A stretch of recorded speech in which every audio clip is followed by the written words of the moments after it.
Boa tarde, pessoal. Hoje o nosso trabalho é sobre transtorno de personalidade borderline e narcisista. Os transtornos de personalidade, segundo o DSM-5, são padrões persistentes e inflexíveis de pensamento e comportamento, que fogem das normas culturais.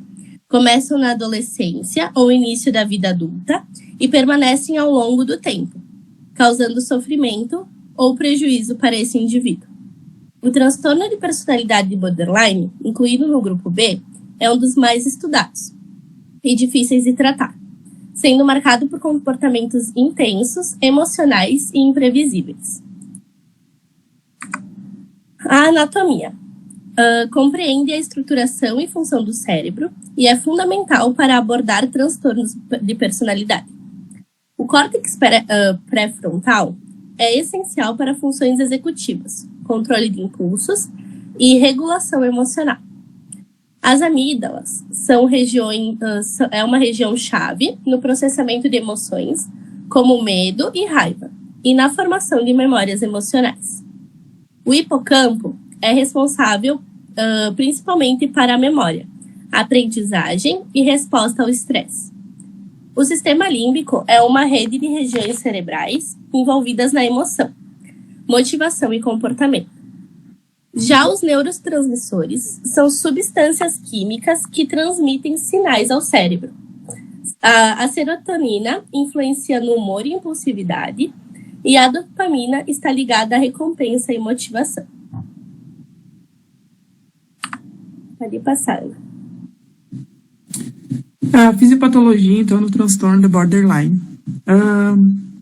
Nesse transtorno, há uma desregulação no funcionamento entre duas partes do cérebro, no sistema límbico e no córtex pré-frontal.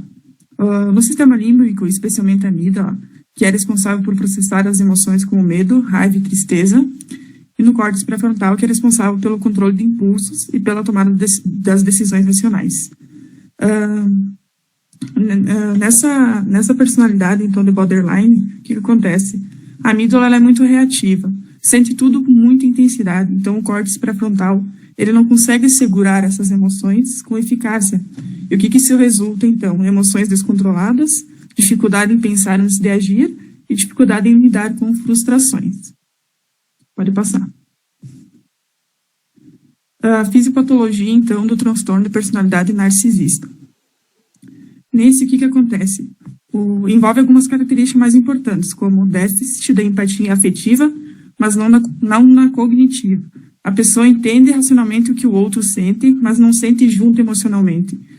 Por exemplo, ela pode saber que alguém está triste, mas não se conecta com essa tristeza. Problemas nas áreas do cérebro ligadas à autoimagem. As redes corticais, que são responsáveis pela imagem que a pessoa tem de si mesma, funcionam de forma alterada. Isso contribui para uma autoimagem exagerada, achar que é melhor do que os outros, mas ao mesmo tempo com muita fragilidade interior. A autoestima é instável e depende da aprovação dos outros. Dificuldade em lidar com crítica e rejeição. Quando são criticadas ou rejeitadas, essas pessoas têm dificuldade em regular as emoções. Isso pode gerar reações intensas, como raiva ou agressividade, desdém, menosprezar os outros, e até mesmo retraimento, ficar isolado ou se afastar para se proteger. Próximo.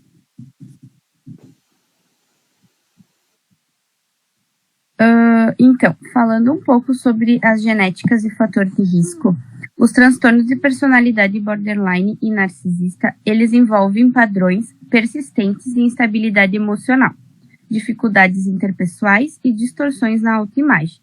Embora os fatores ambientais, como traumas na infância, influenciam seu desenvolvimento, há fatores evidências da contribuição genética e biológica. Alguns estudos apontam predisposição hereditária e alterações neurobiológicas como fatores de risco, destacando a necessidade de uma abordagem multifatorial que considere a interação entre genética e ambiente.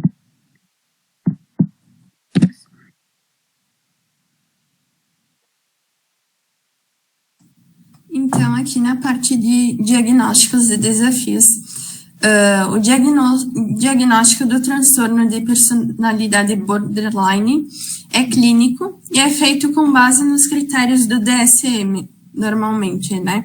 Então, para uma pessoa ser diagnosticada, ela tem que ter pelo menos 5 desses 9 critérios que eu vou citar. Especificamente do borderline, e depois eu vou explicar do narcisista também. O primeiro é esforços frenéticos, né, para evitar o abandono real ou imaginado, né? Relacionamentos estáveis e intensos, marcados normalmente por extremos de idealização e desvalorização também. A perturbação da identidade também, autoimagem estável, ou sentido de se distorcido, né? A questão da impulsividade em meio a 2 áreas potencialmente autodestrutivas, normalmente como o abuso de substâncias, direção imprudente, gastos excessivos no dia a dia também, comportamentos, gestos ou ameaças, né? Suicidas recorrentes. Também dá para fazer um parênteses na questão da mutilação, às vezes, que ocorre no dia a dia de forma crescente, né, que com o passar do tempo também a pessoa passa a pensar em suicídio, né. Instabilidade afetiva, né, com mudanças rápidas e intensas de humor, irritabilidade, ansiedade, depressão, que dura normalmente por algumas horas e depois tende a pessoa como se estivesse normal, né. Sensação crônica de vazio, raiva intensa e inapropriada, né, ou dificuldade de controlar essa raiva, né, e muitas vezes são relacionadas a questões simples, né, fica com raiva de qualquer situação ou qualquer coisa que alguém tenha feito também, né. Ideação paranoide transitória relacionada ao estresse, os sintomas dissociativos graves também. Então, se tiver algum desses 5, a partir de 5, né, desses itens, já é considerado uma pessoa diagnosticada com borderline, né? Agora, mais especificamente do narcisista, né? O mesmo segue aqui nesse transtorno também, né? O primeiro é sentido grandioso de autoimportância, né? Exagera conquistas, espera ser reconhecido por qualquer coisa que tenha feito, né, como superior, sem conquistas proporcionais, normalmente, né, fantasias de sucesso ilimitado, questões de poder, né, brilho, beleza, amor ideal, coisas no dia a dia, né, a crença de que é especial em toda e qualquer situação também, necessidade excessiva de admiração em tudo que faz, né, sentimento de direito, expectativas irracionais de tratamento especial, exploração interpessoal. No caso aqui, tira vantagem de praticamente tudo que os outros fazem, né, da boa vontade das pessoas, resumidamente. Falta de empatia é um dos principais pontos e algo que dá para perceber bastante, né, tanto no trabalho, em outras situações também é bem evidente. Inveja dos outros ou crença de que os outros o invejam, né? Essa questão aqui, inveja dos outros, eles tentam não deixar tão explícito isso para não se rebaixarem, né, em outras palavras. E o último item, 9, comportamentos ou atitudes arrogantes ou insolentes também, né? Aqui a gente vê nesses né, sobre a sobreposição de sintomas como comorbidades psiquiátricas, como depressão, transtorno bipolar e ansiedade, torna o diagnóstico mais complexo, né? A avaliação mais abrangente. Acho preciso que exige mais entrevistas clínicas com mais detalhes, né? Mais aprofundada em questões do histórico da pessoa, né? E requer uma observação mais cuidadosa, né? E aqui no último desafio, a subjetividade e relutância, né?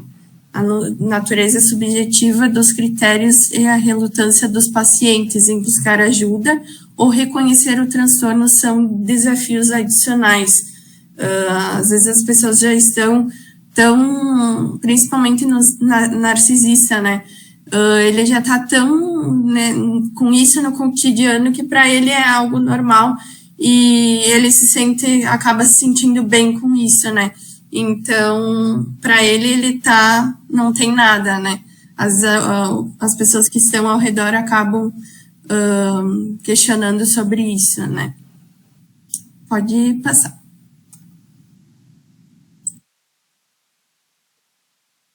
Fala agora ou falo depois? Não estamos te ouvindo. Então, José, eu acho que tu fala essa primeira parte e eu falo a outra parte daí ali, que tu fala mais sobre isso. Falando em específico, então, dos dois transtornos, né, do border e do narcisista, a gente vem com outras comorbidades, por exemplo, a depressão, a ansiedade, o transtorno obsessivo-compulsivo, a fobia social e a impulsividade, tá? Aí nós temos algumas medicações que agem, os inibidores seletivos da recaptação de serotonina e os inibidores da recaptação de serotonina e noradrenalina, tá? Então, por exemplo, tem a venlafaxina, a duloxetina e a desvenlafaxina. Então, esses três medicações bloqueiam a recaptação de serotonina e a noradrenalina e aumentam a atividade de ambos os neurotransmissores, melhorando o humor e os níveis de energia, tá? Em alguns casos. Lembrando que transtorno de personalidade é multifatorial. Nem todos os pacientes necessariamente precisam ser medicados, né? Porque basta a terapia, né? Como os colegas falaram, a DBT, né? Que é a dialética, consegue atender algumas demandas sem a necessidade de medicar, tá? No border, então, ele pode ser usado quando há depressão persistente, fadiga ou sintomas físicos intensos. E no narcisista, ele é pouco usado, né? Como a gente falou, que é multifatorial e comportamental, né? No narcisista, ele é pouco usado a medicação, exceto em quadros com sintoma somático ou associados à depressão ou bipolaridade, né? E nós temos estabilizadores de humor, que é a lamotrigina, que é o valproato de sódio, e a carbamazepina, que atuam modulando os canais de sódio e cálcio nos neurônios, reduzindo a excitabilidade cerebral. A aumentação do GABA, que é o neurotransmissor inibitório, ou diminui o glutamato, que é o excitador, tá? E equilibram a atividade elétrica cerebral, que ajuda na regulação do humor. Isso aí. Pode ir. Seria isso? Isso. Seria mais ou menos. Bom, ele fala um pouquinho também sobre a questão da ausência de medicação específica, porque não há uma medicação aprovada, né, ou especificada para o TPM, né? O foco no tratamento farmacológico é nas comorbidades como depressão, ansiedade ou TAC, né, que daí é onde que é usado alguns medicamentos. Os tratamentos de comorbidades são medicações como antidepressivos ou estabilizadores de humor, que podem ser usados como se houver sintomas específicos de outras condições psiquiátricas co-ocorrentes, né? É o que entra aqui também esses medicamentos que o José falou, que dependendo de um sintoma ou outro sintoma é usado dentre esses medicamentos. E o grande foco seria na psicoterapia, né? Para ambos os transtornos, né? A farmacoterapia, que é somente um adjuvante à psicoterapia, né? Como terapia comportamental, dialética, DBT.